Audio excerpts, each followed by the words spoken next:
Umuwi sa Bulacan si dating DPWH Bulacan Assistant District Engineer Bryce Hernandez para makakuha ng dagdag na ebidensya para sa investigasyon ng Senate Blue Ribbon Committee.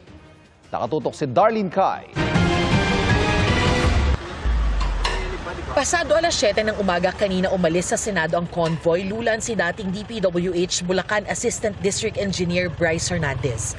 Pinayagan siyang umuwi sa Bulacan ngayong araw para mangalap ng dagdag na ebidensya kaugnay sa ginagawang investigasyon ng Senate Blue Ribbon Committee sa maanumalyang flood control projects. Mahigpit ang seguridad sa kalye kung nasaan ang bahay ni Hernandez. May nakapwesto mga pulis at kawani ng barangay na nag-check sa bawat pumapasok.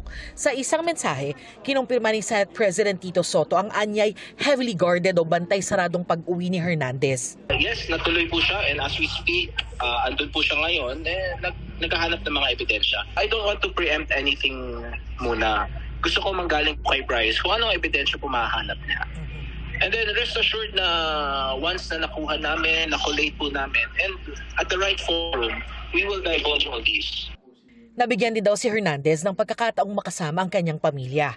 Kasama rin daw sa inaasikaso ng kanilang kampo ang pagsuko ng 2 pang luxury vehicles ni Hernandez sa ICI o Independent Commission on Infrastructure matapos ang pagsauli niya ng isang sasakyan kahapon. Because it's the right thing to do. We just don't know exactly when, but I think the only thing that's preventing him from doing so are logistical problems.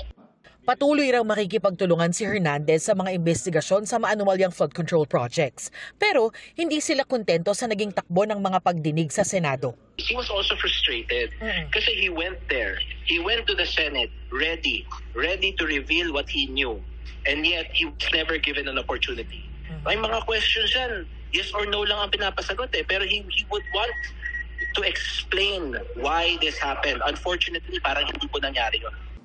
Alas 6 ng umaga hanggang alas 6 ng gabi ang ibinigay na oras kay Hernandez. Pagkatapos nito, sabi ni Blue Ribbon Committee Chairman Senator Ping Lacson, kailangan niyang bumalik sa Senado kung saan siya nakadetain mula ng makontempt.